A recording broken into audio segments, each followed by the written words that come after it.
Welcome to స్వతంత్ర. నేను విజయ్. ముందుగా హెడ్లైన్స్ చూద్దాం. ఢిల్లీ లిక్కర్ కేసులో కవిత అరెస్ట్. రేపు రాష్ట్ర స్థాయి నిరసనలకు పిలుపునిచ్చిన బీఆర్ఎస్. కేసులు అరెస్టులకు భయపడం. అరెస్టుపై సుప్రీంలో ఛాలెంజ్ చేస్తామన్న హరీష్.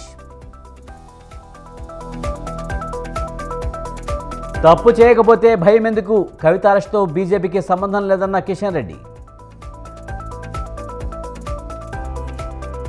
ఎన్నికలకు ముందు బీఆర్ఎస్కు వరుస షాకులు. సీఎం రేవంత్ను కలిసిన దానం, పసునూరి దయాకర్.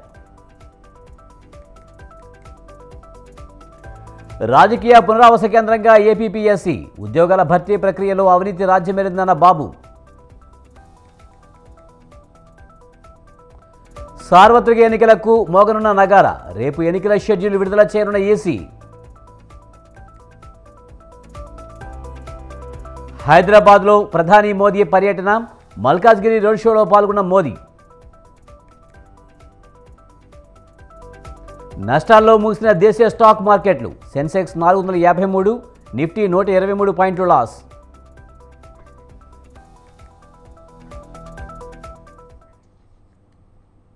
బీఆర్ఎస్ ఎమ్మెల్సీ కల్వకుంట్ల కవితను ఈడీ అరెస్ట్ చేసింది.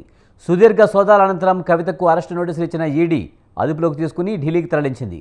ఢిల్లీ లిక్కర్ కేసులో కవిత ఇంట్లో సుమారు 4 గంటల పాటు ఈడీ అధికారులు సోదాలు నిర్వహించారు. పలు కీలకమైన పత్రాలను స్వాధీనం చేసుకున్నారు. సోదాల సందర్భంగా కవిత, ఆమె భర్త అనిల్, సహాయకులకు చెందిన మొత్తం 16 ఫోన్లను స్వాధీనం చేసుకున్నారు. అనంతరం కవితను అరెస్టు చేశారు.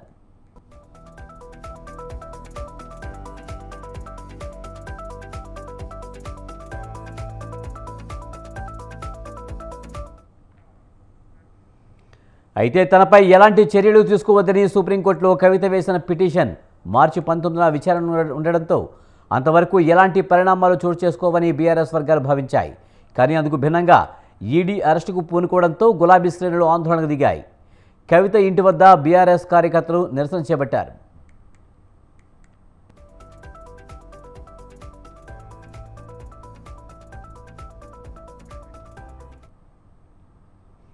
కవిత అరెస్టుపై కేటీఆర్ ఆగ్రహం వ్యక్తం చేశారు. కవిత ఇంట్లోకి వెళ్లిన హరీష్ రావు, కేటీఆర్ అధికారులతో వాదనకు దిగారు.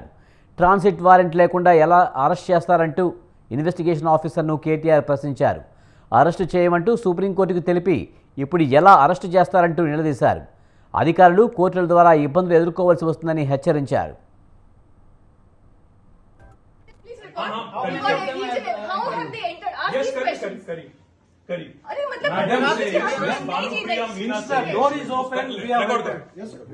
Madam Bhanupriya Meena says,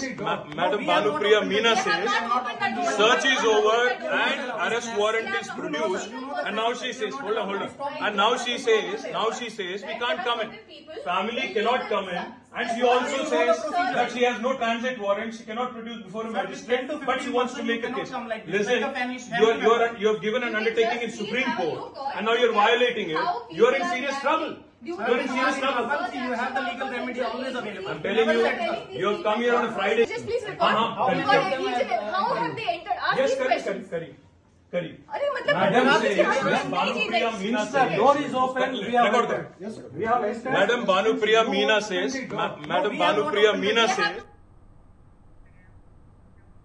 BRS MLC కవితను ఈడీ అధికారులు అరెస్టు చేయడాన్ని మాజీ మంత్రి హరీష్ రావు తీవ్రంగా ఖండించారు. ఈడీ అధికారుల తీరును తప్పుబట్టారు. కవిత అరెస్టు అక్రమం, అప్రజాస్వామికం అంటూ ధ్వజమెత్తారు. 3 గంటలకు ఎన్నికల నోటిఫికేషన్ ఇవ్వబోతున్నామని ఈడీ ప్రకటన ఇచ్చిన నేపథ్యంలో ఈ రోజు కవిత గారిని అరెస్ట్ చేయడం అంటే ఇది మా బీఆర్ఎస్ పార్టీని, కేసీఆర్ గారిని డిమోరలైజ్ చేసేటువంటి ఒక ప్రయత్నం. అంటే మమ్మల్ని ఏ రకంగానైనా డిమోరలైజ్ చేసి ఈ ఎన్నికల్లో రాజకీయంగా లబ్ధి పొందాలని బీజేపీ, కాంగ్రెస్లు ఈ రాష్ట్రంలో కలిసి ఇలా కుట్ర బంతా ఉన్నాయి. అయినా మా పార్టీ ఉద్యమాల పార్టీ. మాకు ఈ అరెస్టులు గాని, వేధింపులు గాని, ఈ కుట్రలు గాని మాకు కొత్తేమీ కాదు. ఇలాంటి ఎన్నో కుట్రలను, అక్రమ కేసులను, అరెస్టులను ఛేదించి తెలంగాణ రాష్ట్రాన్ని సాధించినటువంటి పార్టీ మా పార్టీ. 14 ఏళ్లు పోరాడి కానే కాదు రానే రాదన్న రాష్ట్రాన్ని సాధించినటువంటి పార్టీ మా బీఆర్ఎస్ పార్టీ. అందువల్ల దీన్ని తప్పకుండా మేము ఎదుర్కొంటాం. రాజకీయంగా ఎదుర్కొంటాం, న్యాయపరంగా కూడా ఎదుర్కొంటాం. మాకు న్యాయ వ్యవస్థ మీద సంపూర్ణమైన విశ్వాసం ఉంది. దీనిపైన ఇది బీజేపీ కాంగ్రెస్ కుట్ర అంటూ తీవ్ర ఆరోపణలు చేశారు. బీజేపీ నాయకులు గత కొంతకాలంగా కవితను అరెస్టు చేస్తామని ఈడీ అధికారుల మాదిరిగా చెప్పుకుంటూ వచ్చారని తెలిపారు. కేసీఆర్ డిమోరలైజ్ చేయాలని బీజేపీ కాంగ్రెస్ కలిసి కుట్ర పన్నాయని ఆరోపించారు.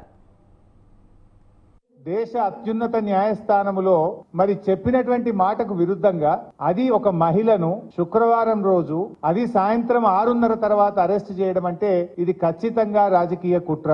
ఇది రాజకీయంగా ఎన్నికల ముందు రేపు నోటిఫికేషన్ వస్తుందంటే ఇవాళ అరెస్ట్ చేయడం అనేటువంటిది మా పార్టీని దెబ్బతీయాలని ఒక పథకం ప్రకారంగా ఒక కుట్రతో చేస్తా ఉన్నారు. 19వ తేదీ కోర్టులో కేసులో ఉంది కదా, ఏమంత అర్జెంట్ వచ్చింది ఇవాళని అరెస్ట్ చేయాలని? కోర్టులో ఈ కేసు ఫుల్ మ్యాటర్ ని ఎగ్జామిన్ చేస్తా ఉన్నారు. మహిళల్ని ఈడీ అరెస్ట్ చేయొచ్చా చేయరాదా? ఇది మమతా బెనర్జీ వెస్ట్ బెంగాల్ ముఖ్యమంత్రి గారి కుటుంబ సభ్యురాలిపైన, నళిని చిదంబరం గారిపైన, కవిత గారిపైన ఈ అన్ని కేసులు కలిపి సుప్రీంకోర్టు ఒకవైపు వింటా ఉంది. సుప్రీంకోర్టు దేశ అత్యున్నత న్యాయస్థానం దీన్ని విచారిస్తా ఉంది.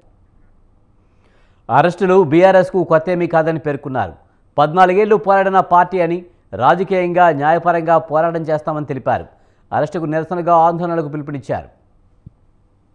పూర్వకంగా ఇవాళ కవిత గారి అరెస్ట్ జరిగింది. ఇది గతంలో కూడా జరిగింది, మీరు అందరు చూస్తున్నారు. మా మంత్రులు గంగుల కమలాకర్ గాని, ఇతర మంత్రులు, మా పార్లమెంట్ సభ్యులు, మా శాసనసభ్యుల మీద కూడా ఇలాంటి ప్రయత్నాలు జరిగినాయి. అటు ఈడీ కేసులు, ఇటు రాష్ట్ర ప్రభుత్వ అక్రమ కేసులు, ఇలా అనేక రకాల మా పార్టీ నాయకుల మీద కూడా కుట్ర జరిగింది. ఒకవైపు మా ఎమ్మెల్యేలను కొనుగోలు చేసే ప్రయత్నం కూడా ఇదే బీజేపీ నాయకులు చేసిన విషయం కూడా మనందరికీ తెలుసు. అంటే ఇది ఒక రకంగా రాజకీయంగా మా మీద కక్ష సాధింపు చర్యలకు పాల్పడతా ఉన్నారు. ఎందుకంటే ఇదంతా కూడా ఒక కక్షతో చేస్తున్నటువంటిదే తప్ప ఇంకోటేం కాదు. ఈ అప్రజాస్వామిక చర్యలకు నిరసనగా ఈరోజు కవిత గారి అరెస్టుకు నిరసనగా రాష్ట్ర వ్యాప్తంగా కూడా రేపు అన్ని నియోజకవర్గ కేంద్రాల్లో పెద్ద ఎత్తున నిరసన కార్యక్రమాలు చేయాలని చెప్పి పార్టీ లిక్కర్ కేసులో బీఆర్ఎస్ ఎమ్మెల్సీ కవిత అరెస్టుపై కేంద్ర మంత్రి కిషన్ రెడ్డి స్పందించారు. కక్ష సాధింపు చర్యలకు దిగవలసిన అవసరం బీజేపీకి లేదని చెప్పారు. ఈడీ స్వయం ప్రతిపత్తి కలిగిన సంస్థ అని, దర్యాప్తు సంస్థలు తమ పని తాము చేసుకుపోతాయని ఆయన స్పష్టం చేశారు. నేరం చేయనప్పుడు కవితకు భయమెందుకని ప్రశ్నించారు. ఇన్నాళ్ళు విచారణకు సహకరించకుండా కవిత తప్పించుకు తిరిగిందని, అందుకే ఈడీ ఆమె ఇంటికి వెళ్ళిందన్నారు. ఇకనైనా కవిత విచారణకు సహకరించాలని కిషన్ రెడ్డి సూచించారు. అది భారతీయ జనతా పార్టీకి సంబంధం లేదు, నేను కామెంట్ చేయాల్సిన అవసరం లేదు. నెంబర్ 1. నెంబర్ 2, కవిత పైన కక్ష సాధింపు చేయాల్సిన అవసరం లేదు. ఆమె మీద అనేక రకాలుగా వార్తలు వస్తున్న విషయం మనం చూస్తూ ఉన్నాము. ఈరోజు ముఖ్యంగా ఏదైతే ఈడీ రెడీ చేస్తుందో మరి అది ఒక ఎంక్వైరీ చేయడంలో భాగంగా వచ్చి మరి ఆ రకంగా ఆమె ఈడీకి రమ్మంటే చాలా రోజులుగా రాకుండా ఆమె అనేక కారణాలు చూపిస్తూ తప్పించుకుంటూ తిరుగుతూ ఉంది. వాస్తవంగా నిర్దోషి అయితే ఈ యొక్క లిక్కర్ స్కామ్లో ఏమాత్రం మరి వారి ప్రమేయం లేకపోతే ఈడీ ముందు కానీ సిబిఐ ముందు కానీ కవిత గారు అటెండ్ అయ్యాల్సిన అవసరం ఉంది. కానీ ఈరోజు కోర్టుల చుట్టూ కొన్ని రోజులు, బయట చుట్టూ నేను మహిళనని చెప్పి ఈరోజు నేరం చేయడంలో మరి ఈరోజు ఏ రకమైనటువంటి వివక్షత ఉండకూడదు నేరస్తులపైన. కాబట్టి ఖచ్చితంగా ఆమె నేరం చేయకపోతే ఈ యొక్క ఇన్వెస్టిగేషన్ ఏజెన్సీస్ ముందు చాలా స్పష్టంగా ముందు. హైదరాబాద్లో ప్రధాని మోదీ రోడ్ షో నిర్వహించారు. మిర్జర్గూడ నుంచి మల్కాజ్గిరిలో జరిగిన రోడ్ షోలో ప్రధాని మోదీ పాల్గొన్నారు. మల్కాజ్గిరి, సికింద్రాబాద్, హైదరాబాద్, చేవెళ్ల, భువనగిరి అభ్యర్థులతో కలిసి రోడ్ షో నిర్వహించారు. ప్రచార ర్యాలీలో ప్రజలకు అభివాదం చేస్తూ ప్రధాని మోదీ ముందుకు సాగారు. మోదీ ప్రచార రథంలో కేంద్ర మంత్రి కిషన్ రెడ్డితో పాటు మాజీ ఎమ్మెల్యే ఈటెల రాజేందర్ ఉన్నారు. ఈ రోడ్ షోకు భారీగా బీజేపీ శ్రేణులు, కార్యకర్తలు, ప్రజలు పోటెత్తారు. ఈ నేపథ్యంలో పోలీసులు పటిష్ట భద్రత ఏర్పాటు చేశారు. మోదీ రోడ్ షో మార్గాల్లో ఎలాంటి అవాంఛనీయ సంఘటనలు జరగకుండా కట్టుదిట్టమైన భద్రతా చర్యలు చేపట్టారు.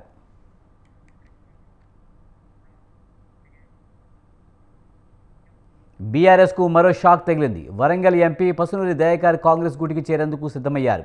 సచివాలయంలో సీఎం రేవంత్ రెడ్డిని ఎంపీ పసునూరి కలిశారు. వరంగల్ పార్లమెంట్ టికెట్ ఆశిస్తున్న పసునూరి ఆ టికెట్ కడియం కావ్యకు కేటాయించడంతో అసంతృప్తిలో ఉన్నారు.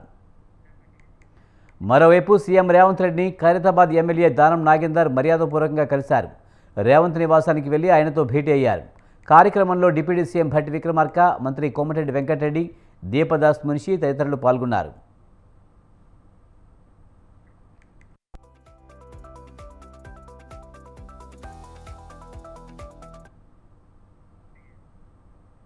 పార్లమెంట్ ఎన్నికల్లో బీఆర్ఎస్ బీఎస్పీ కలిసి పోటీ చేరున్నాయి. ఇరు పార్టీల మధ్య పొత్తు ఖరారైంది.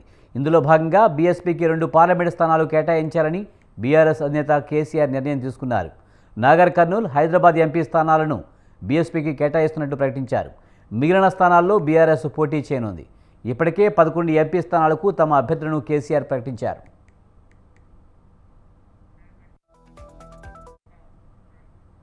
రాబోయే లోక్సభ ఎన్నికల్లో కలిసి పోటీ చేయాలని 2 పార్టీలు నిర్ణయించారు. ఈ నెల 5న బీఆర్ఎస్ అధినేతతో బీఎస్పీ రాష్ట్ర అధ్యక్షుడు ఆర్ఎస్ ప్రవీణ్ కుమార్ భేటీ అయ్యారు.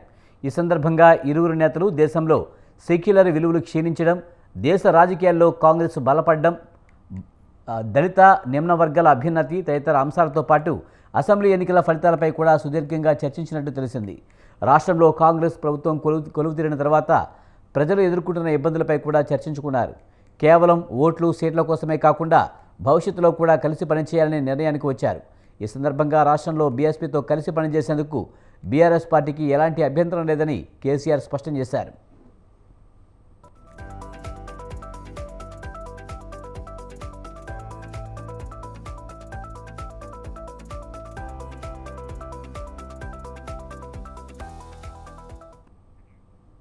సమర్థుడైన చైర్మన్ లేకపోతే ఏపీపీఎస్సీ బోర్డు అంతా సర్వనాశనం అవుతుందని టీడీపీ అధినేత చంద్రబాబు అన్నారు. ఏపీపీఎస్సీ అక్రమాలపై చంద్రబాబు పవర్ పాయింట్ ప్రజెంటేషన్ ఇచ్చారు. టీడీపీ హయాంలో నిజాయితీ గల వ్యక్తులను చైర్మన్గా నియమించామని చెప్పారు. ఇప్పుడు రాజకీయ పునరావాస కేంద్రంగా ఏపీపీఎస్సీ మారిపోయిందని ఆరోపించారు. రాష్ట్ర యువతను దుర్మార్గంగా దగా చేసి వారి ఆశలు చంపేశారని మండిపడ్డారు. నిక్కచ్చిగా వ్యవహరించిన ఉదయభాస్కర్ను మెడపట్టి బయటకు పంపి జగన్కు అనుకూలంగా వ్యవహరించిన గౌతమి సవాంగ్ను నియమించారని చంద్రబాబు విమర్శించారు. డీజీపీని చేశారు. అప్పటికే టెయింటెడ్ క్యారెక్టర్. ఒకప్పుడు మంచోడుగా ఉండొచ్చు. వీళ్ళు మెడ మీద కత్తి పెట్టి సరెండర్ చేసుకుని అన్ని పనులు, తప్పుడు పనులన్నీ చేపించి ఈ వ్యక్తి దగ్గర నేను ఇక్కడ పోతా ఉంటే రాజధాని ఏరియాకి నా మీద రాళ్లతో చెప్పులతో దాడి చేస్తే కోపంతో వచ్చి వాళ్ళ నిరసన తెలియజేశారు అని చెప్పినట్టు దుర్మార్గితనం. ఒక డీజీపీ ఇవ్వాల్సిన స్టేట్మెంట్ అది. రెండో వాల్యుయేషన్ జరగలేదని కోర్టుని మిస్లీడ్ చేశారంటే బరిదెగించిన ఉగ్రవాదులు వీళ్ళు. లెక్కలేనితనం. 2020 డిసెంబర్, 22 ఫిబ్రవరి వాల్యుయేషన్ జరిగిన ఆధారాలు. వాల్యుయేషన్ జరగలేదని చెప్పారు. అవి కూడా చూపిస్తాను నేను మీకు. ఈరోజు ఈ రాష్ట్రంలో మీరు చూస్తే హైయెస్ట్ బడ్జెట్ ఖర్చు పెట్టింది అడ్వకేట్స్ కోసం. ఎంత డబ్బులు ఖర్చు పెట్టారంటే 100,000 కోట్ల రూపాయలు ఖర్చు పెట్టి తప్పులను కప్పిపుచ్చుకోవడానికి, ప్రజలను హెరాస్ చేయడానికి, జైల్లో పెట్టడానికి, లేని తప్పులు ఆరోపణలు పెట్టడానికి చేశారు. గౌతమ్ సవాంగ్ డీజీపీని చేశారు. అప్పటికే టెయింటెడ్ క్యారెక్టర్. ఒకప్పుడు మంచోడుగా ఉండొచ్చు. కొమరంభీం జిల్లాలో మంత్రి సీతక్క పర్యటించారు. పలు అభివృద్ధి కార్యక్రమాల్లో పాల్గొన్న ఆమె ప్రజలతో మమేకమై సమస్యలను అడిగి తెలుసుకున్నారు. అనంతరం కేరిమేరి మండలంలోని జోడేఘాట్ను మంత్రి సందర్శించారు. ఆదివాసీ హక్కుల కోసం పోరాడి అమరుడై కొమరంభీం విగ్రహానికి పూలమాలలు వేసి నివాళులర్పించారు. జోడేఘాట్లో అన్ని సౌకర్యాలు ఏర్పాటు చేస్తామని మంత్రి సీతక్క అన్నారు. జోడేఘాట్ను మంచి టూరిజం ప్రదేశంగా తీర్చిదిద్ది ఇతర రాష్ట్రాల నుంచి వచ్చే వారికి కూడా ఎలాంటి ఇబ్బంది కలగకుండా అన్ని రకాల ఏర్పాట్లు చేస్తున్నామని మంత్రి తెలిపారు.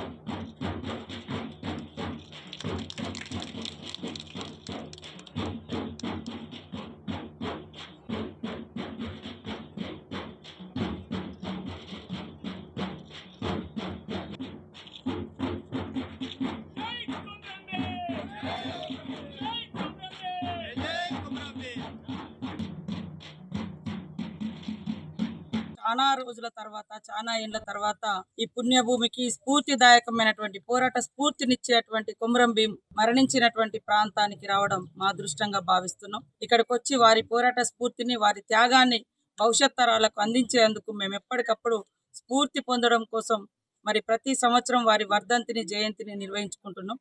ఈ ప్రాంతంలో ఏదైతే జోడేఘాట్లో మరి 16 పోరు విలేజ్లు కూడా ఉన్నాయి. వారి యొక్క సమస్యలను కూడా గతంలో మేము రేవంత్ రెడ్డి గారి దృష్టికి కూడా తీసుకెళ్లడం జరిగింది. అక్కడ ఇండ్ల సమస్య కానీ రోడ్ల సమస్య కానీ అదేవిధంగా ఈ ప్రాంతానికి అత్యధికంగా అంటే పోరాట యోధులు కావచ్చు, అదేవిధంగా ఉద్యమకారులు కావచ్చు, లేదా టూరిస్టులు కావచ్చు, ఈ మహనీయుని యొక్క జీవిత చరిత్రను చూడడం కోసం ఇంకా తరలి వచ్చే విధంగా కూడా సులభమైనటువంటి మార్గాలను, దారులను కూడా డెవలప్ చేసుకోవాల్సిన అవసరం ఉంది. చాలా రోజుల తర్వాత, చాలా ఏళ్ల తర్వాత ఈ పుణ్యభూమికి స్ఫూర్తిదాయకమైన హైదరాబాద్ హబ్సిగూడలో మల్కాజ్గిరి బీఆర్ఎస్ ఎంపీ అభ్యర్థిగా రాగిడి లక్ష్మీరెడ్డిని అధిష్టానం ప్రకటించింది. ఉప్పల్ బీఆర్ఎస్ ఎమ్మెల్యే బండారి లక్ష్మారెడ్డి రాగిడి లక్ష్మీరెడ్డిని ఘనంగా సన్మానించి శుభాకాంక్షలు తెలిపారు. గత అసెంబ్లీ ఎన్నికల్లో బీఆర్ఎస్ గెలుపు కోసం తీవ్రంగా కృషి చేసిన రాగిడి లక్ష్మారెడ్డికి ఎంపీగా అవకాశం ఇవ్వడం శుభపరిణామమని బండారి లక్ష్మీరెడ్డి అన్నారు. భారీ మెజారిటీతో రాగిడి లక్ష్మారెడ్డిని ఎంపీగా విజయం సాధిస్తారని బండారు లక్ష్మీరెడ్డి అన్నారు. పార్లమెంటు ఎన్నికల్లో అందరికీ సమన్యాయం చేసుకుంటూ మల్కాజ్గిరి పార్లమెంట్లో విజయకథనం ఎగరవేస్తారని రాగిడి లక్ష్మారెడ్డి ధీమా వ్యక్తం చేశారు.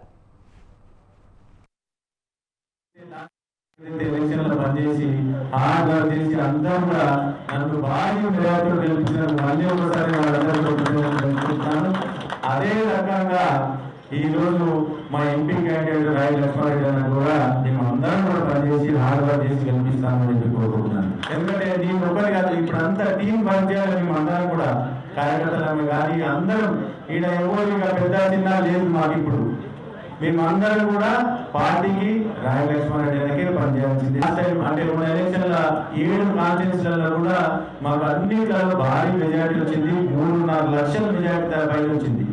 కాబట్టి మా గెలుపు ఈజీ అవుతుంది అనేది దీన్ని బట్టి చెప్పవచ్చు. మేము అలానే అంటే ఈజీ అవుతుందని చెప్పేసి మీరు అందరూ కూడా ఎక్కడ అక్కడ పనిచేయకుండా ఉండకుండా కుదరదు. కాబట్టి మేము అందరం కూడా హార్డ్ వర్క్ చేస్తామన్నా హార్డ్ వర్క్ చేసి నిన్ను గెలిపించే బాధ్యత మాది. నేను అందరూ కూడా బీఆర్ఎస్ పార్టీ ఏదైతే లాస్ట్ టైం నాకు ఏదైతే ఎలక్షన్లో పనిచేసి హార్డ్ వర్క్ చేసి అందరం. రేపు నాగర్ కర్నూలు జిల్లాలో బీజేపీ విజయ సంకల్ప సభ జరగనుంది. సభకు ప్రధాని మోదీ హాజరు కానున్నారు. బీజేపీ విజయ సంకల్ప సభకు ఏర్పాట్లు ముమ్మరంగా కొనసాగుతున్నాయి. సభకు సుమారు 1,00,000 మంది వరకు హాజరవుతారని బీజేపీ నేతలు అంచనా వేస్తున్నారు. ఎలాంటి అవాంఛనీయ ఘటనలు జరగకుండా కేంద్ర రాష్ట్ర బలగాలతో గట్టి బందోబస్తును ఏర్పాటు చేశారు. సభాస్థలి వద్ద బాంబు స్క్వాడ్తో పాటు హెలికాప్టర్ ద్వారా భద్రతా చర్యలను పర్యవేక్షిస్తున్నారు.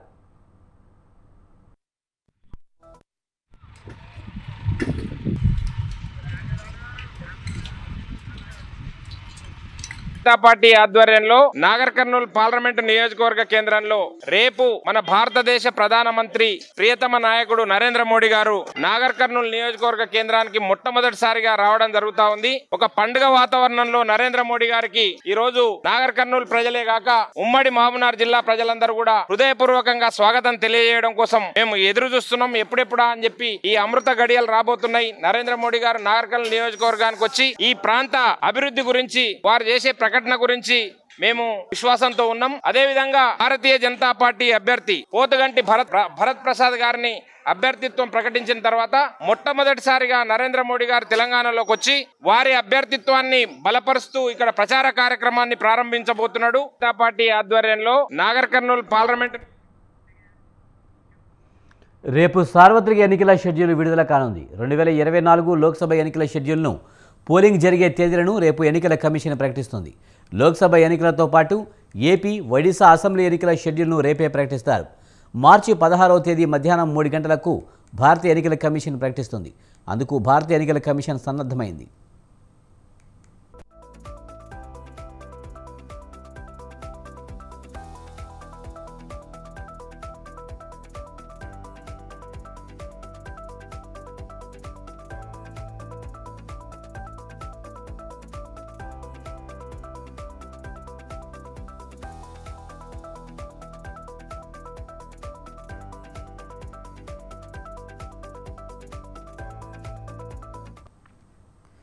జమ్మూ కాశ్మీర్లో వివిధ రాజకీయ పార్టీలతో ఎన్నికల కమిషన్ సంప్రదింపులు పూర్తి కావడంతో దాదాపు దేశంలో అన్ని రాష్ట్రాల్లో ఎన్నికల సన్నాహాలపై చర్చ పూర్తయింది.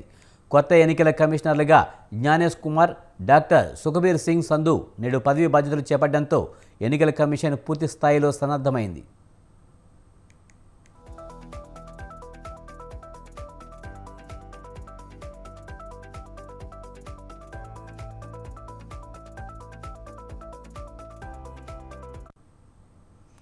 మొత్తం 543 లోక్సభ స్థానాలకు ఎన్నికలు జరగనున్నాయి. ఇప్పటికే అన్ని రాజకీయ పార్టీలు పార్లమెంట్ ఎన్నికలకు సిద్ధమయ్యాయి. చాలా పార్టీలు ఎంపీ ఎన్నికల్లో తమ పార్టీల అభ్యర్థులను కూడా ప్రకటించాయి.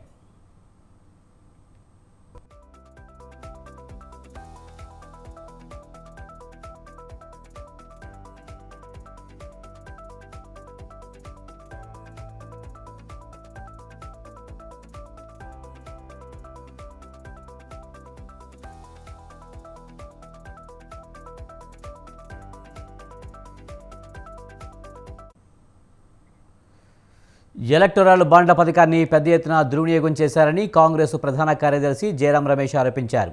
అత్యధికంగా 60% ఎలక్టోరల్ బాండ్లు బీజేపీకి వెళ్లాయని ఆయన విమర్శించారు.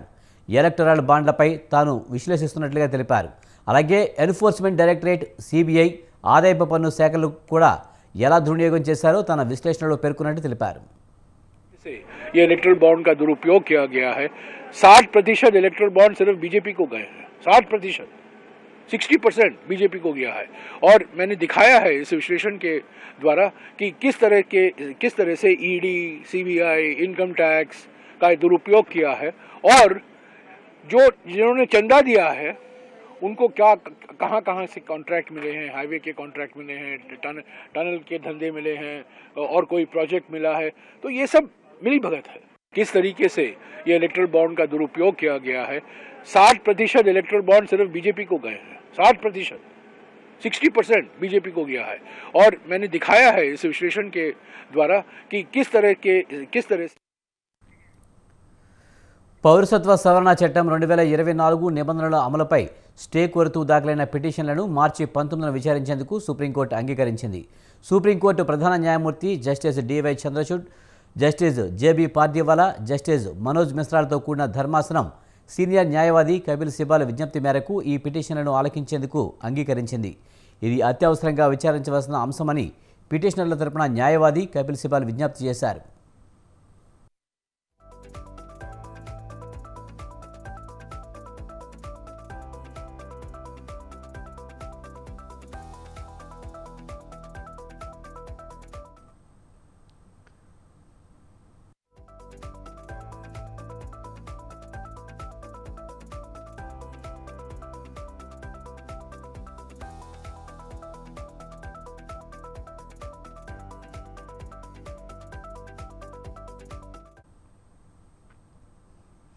రెండు 2019లో పౌరసత్వ సవరణ చట్టాన్ని పార్లమెంటు ఆమోదించింది.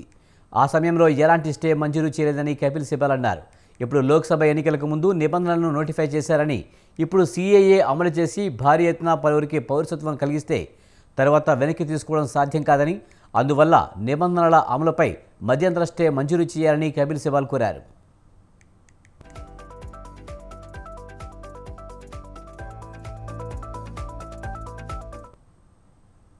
పాకిస్తాన్, బంగ్లాదేశ్, ఆఫ్ఘనిస్తాన్ నుంచి వలస వచ్చిన మైనార్టీ సభ్యులకు సత్వర పౌరసత్వం కల్పించే పౌరసత్వ సవరణ చట్టం నిబంధనలు 2024 అమలును ప్రారంభించాలని కోరుతూ దాఖలైన పిటిషన్లను కూడా మార్చి 19నే విచారించడానికి సుప్రీంకోర్టు అంగీకరించింది.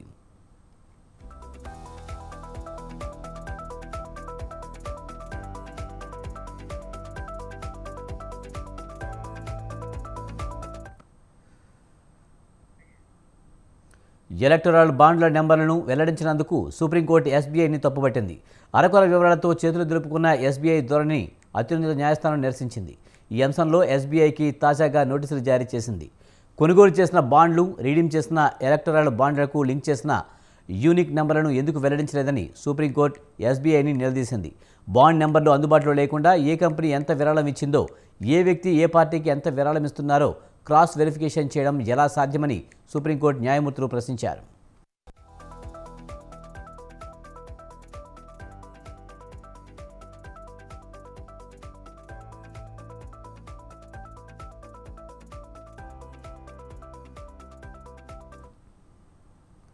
ఎలక్టోరల్ బాండ్ల నెంబర్లను బహిర్గతం చేయకపోవడం ద్వారా గతంలో ఇచ్చిన తీర్పును పూర్తిగా పాటించినందుకు స్టేట్ బ్యాంక్ ఆఫ్ ఇండియాకు సుప్రీంకోర్టు శుక్రవారం నోటీసులు జారీ చేసింది. ఎలక్టోరల్ బాండ్లను చెల్లించిన వారు, ఆ మొత్తాలను అందుకున్న వారి పేర్ల వివరాలు, ఎలక్టోరల్ బాండ్ల నెంబర్లతో కూడిన పూర్తి సమాచారాన్ని వెల్లడించాలని సుప్రీంకోర్టు ధర్మాసనం ఆదేశించింది.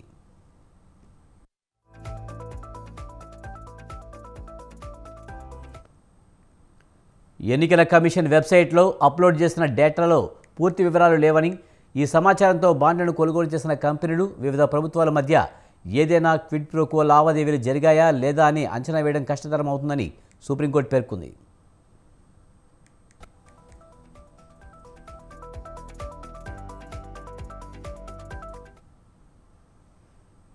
మైనర్ బాలికపై లైంగిక వేధింపుల కేసులో కర్ణాటక మాజీ ముఖ్యమంత్రి యడ్యూరప్పపై ఎఫ్ఐఆర్ నమోదైంది.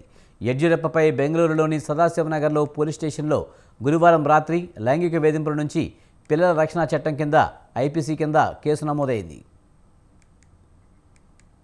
2024 ఫిబ్రవరి 2న ఈ ఘటన జరిగినట్టు చెబుతున్నారు. ఆనాడు 17 ఏళ్ల బాలిక తన తల్లితో కలిసి మరో అత్యాచారం కేసులో యడ్యూరప్ప సహాయం కోరేందుకు వెళ్ళింది. గురువారం సాయంత్రం ఆ తల్లి పోలీసులకు లైంగిక వేధింపులకు ఫిర్యాదు చేయగా అర్ధరాత్రి దాటిన తర్వాత ఫోక్సో కేసు నమోదైంది.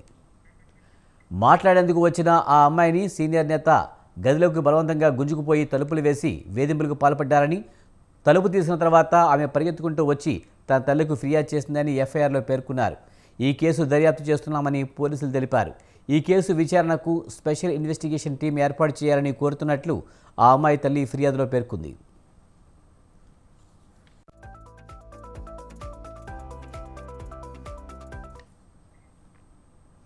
భారతదేశానికి MQ-9B ప్రిడేటర్ డ్రోన్లు విక్రయించేందుకు అమెరికా అధికారికంగా ఆమోదం తెలిపింది. సార్వత్రిక ఎన్నికలకు ముందు అమెరికా నుంచి ఈ ప్రకటన వెలువడడం విశేషం. రక్షణ మంత్రిత్వ శాఖకు ఈ మేరకు లేఖ అందింది. మొత్తం 31 ప్రిడేటర్ డ్రోన్ల కొనుగోలు ఒప్పందం ఉభయ దేశాల మధ్య వ్యూహాత్మక భాగస్వామ్యాన్ని మరింత బలోపేతం చేస్తుంది. త్వరలోనే డ్రోన్లు భారత్కు సరఫరా కానున్నాయి. వాస్తవానికి ఫిబ్రవరిలో ఈ డ్రోన్ డీల్ ఆమోదం పొందిన అమెరికా సెనేటర్ల అభ్యంతరాల కారణంగా కొంత ఆలస్యమైంది.